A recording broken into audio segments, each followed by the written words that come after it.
Hello, everyone, and welcome to this Autumnal Equinox portal of September 2025.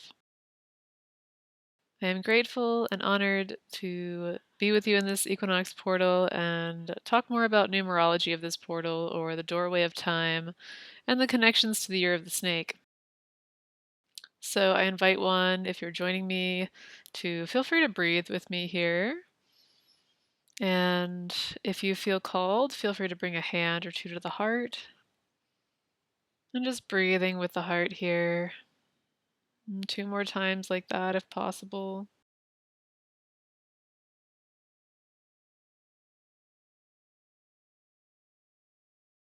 And just want to speak from my heart for a moment and bring some gratitude to the wisdom keepers who have helped pass along knowledge over time, to my ancestors who I believe I'm connected to, and to the beings of love and light that bring downloads to me.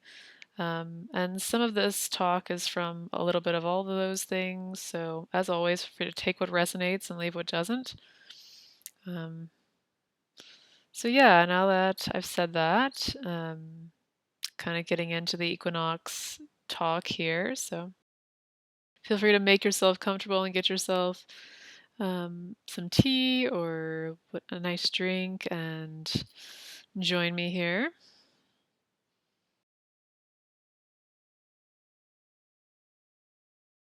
So recently I was thinking about how the winter and the summer solstices are kind of like polar opposites. So if someone made a cycle of the year into a circle, maybe that person could put like the winter solstice at the top, for instance, and the summer solstice at the bottom, and they're like that line between. And I was kind of thinking about the depth and the distance between those polarities and kind of just how much space for exploration and feeling could happen between those. And then there's these like little doorways of the equinoxes, and maybe one could call that like liminal space. Um, so kind of that like middle in between. And I feel like I was just thinking about this the other day about how like I feel like maybe spirit has more space to play and explore during these times. And I wonder if anybody else feels that way too. So let me know in the comments if you have any thoughts on that. So personally and generally, I think that the winter solstice and the summer solstice are kind of like those opposite energies, like the hot and the cold. So if I'm thinking about cycles of time, I could think about like the 24-hour period of like when there's dawn and midday and sunset and the middle of the night. And so there's that cycle, that like 24-hour cycle.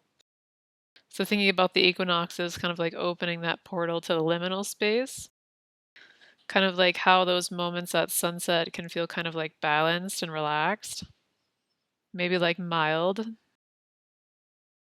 At least from my experience, that's kind of how I think about it. So I'd like to talk about the autumnal equinox, and this is the last season of this year of the snake, 2025. And when I'm thinking about the animal of the snake, I'm kind of thinking going into talking about how a snake can like wind itself and twist and turn. I think that it's amazing how there's so much articulation of the spinal column for the snake. So going back to the year, I'm thinking maybe some things have zigzagged in some way, and in this year of 2025, and hopefully by now, seeing some growth and change despite this, either individually or for the collective. I'm also thinking of like the Ouroboros symbol, which I believe has connections to the snake eating its tail kind of thing, and I kind of consider it like a symbol of regeneration, which brings me to that same shape of the circle, which also reminds me of cycles. And so the numerology of the year 2025 is those numbers added together is equal to 9. And I believe 9 is the average number of months that a baby gestates in the mother's womb before it's born. And I also believe that 9 in numerology has connections to the ending of a cycle, 9 being the last single digit before the number ascends to double digits.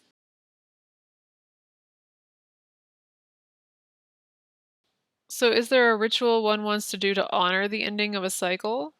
Maybe a releasing ritual, maybe letting go of something.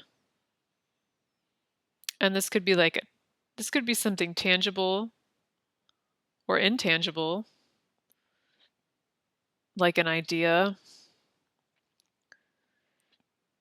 This could be a person. Um, Maybe this could be like releasing energy through the body, um, maybe with song or movement or dance.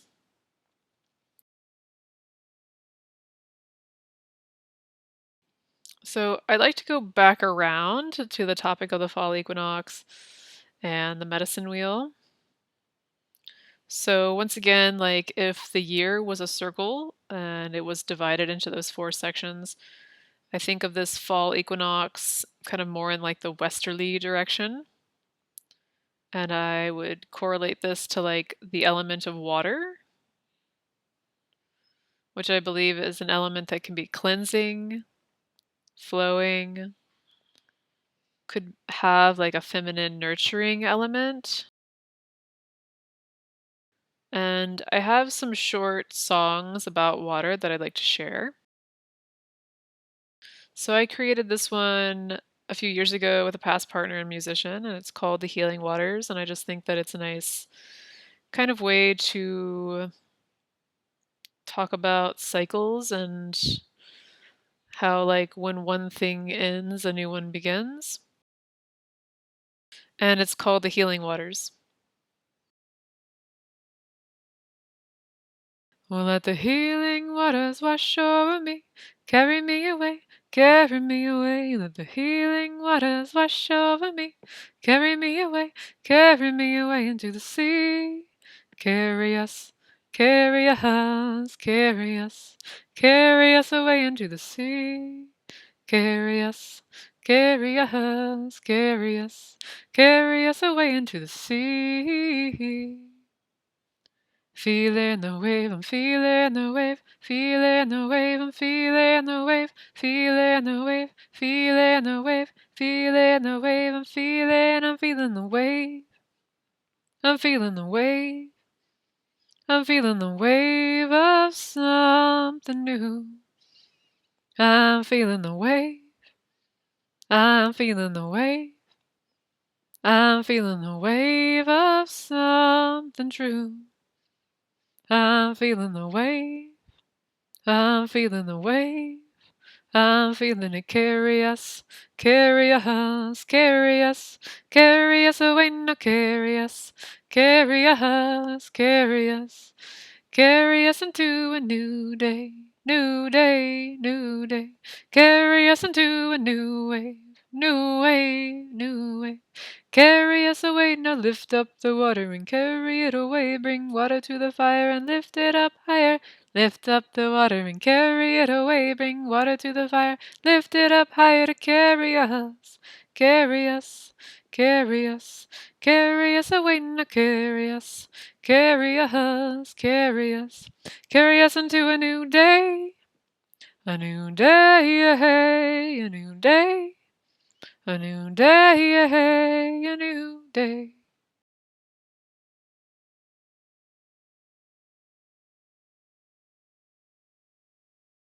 And I have one more short song that I'd like to share, and this is a song that I've been singing for a little bit, and I would like to put it on my new album. That last song was on my other album, Medicine Wheel. And this new song is called I Bless the Waters. I bless the waters, I bless the seas, I bless the lakes, I bless the streams, I bless the waters around and within me. May we flow like the river, may we go like the stream. Water, woman, flow on to the sea. I bless the waters, I bless the seas, I bless the lakes, I bless the seas, I bless the waters around and within me. May we flow like the river, may we go like the sea. Water, woman, flow on to the sea.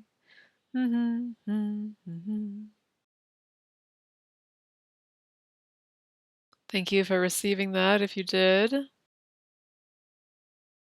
So, speaking about those water signs, for those of you who are into astrology, but supposedly around October 23rd or 24th is when Scorpio season begins, which I believe is also a water sign. And I've heard Scorpio has connections to transformation.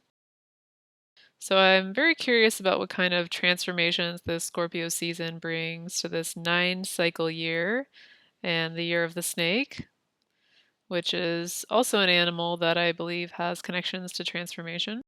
So one more thing I want to talk about the snake before I kind of start closing this out is I think that snakes can slither up trees. Of course, this is like dependent on the snake, of course, but and I think how amazing it is that like an animal which is normally known for being connected to the earth can also sometimes twist and turn its way up a tree and have a completely new viewpoint from up there. And this connects me to the staff and the serpent symbol connected to the caduceus. And this is a symbol that I could see being connected to healing and enlightenment and seeing something from a new vantage point. So, before I close out, I want to talk about or provide some journal prompts or questions either to write down or think about.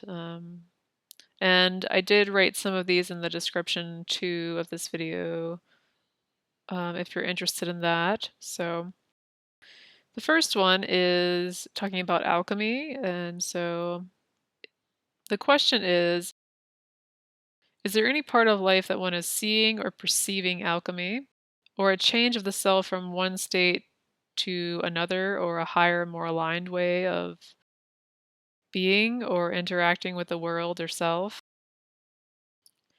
And this can be subtle too. It doesn't have to be like big accomplishments or major life changes, although it could be. It could also be as subtle as like how a person connects to themselves or others in a different way. It could be making 10 minutes out of the day or week to do something that one likes or enjoys, maybe taking a walk or jogging outside or playing the piano or talking to a neighbor. So, if possible, I invite one to jot down some notes about life, maybe from the last 9 months of 2025, and feel free to jot down some changes that have occurred. And also thinking about what small changes have also occurred that have shifted a personal view or connection with self. So, if I may speak about a project that I've created, which I sometimes refer to as the Goddess Cards. If you've seen other things on my YouTube channel or my social media, sometimes I have readings on there. I have designed a set of Goddess cards and chakra cards with a guidebook, and it's one of my visions that these cards reach a larger audience of women to serve. So a larger order of printing 75 of these sets with bags is quoted at $1,500. So if there's anyone out there who would like to support and donate to help make this vision into a reality, I would love that. So I'm accepting donations to my Venmo starting at $5, and that handle is at Trinity Wave. And I'm requesting for larger donations, like $30 or more, for donors to write goddess cards in the description of the donation. So that's the end of that plug for the goddess cards, but if you have stayed to the end, I invite you to once again bring a hand to your heart and breathe here. And I'm grateful to share this autumnal equinox portal information and energy with you. And I hope it finds you well and you have a beautiful autumnal equinox. Thank you for watching and connecting with this energy. And as always, feel free to like, comment, and subscribe. So much love and light to you. Namaste.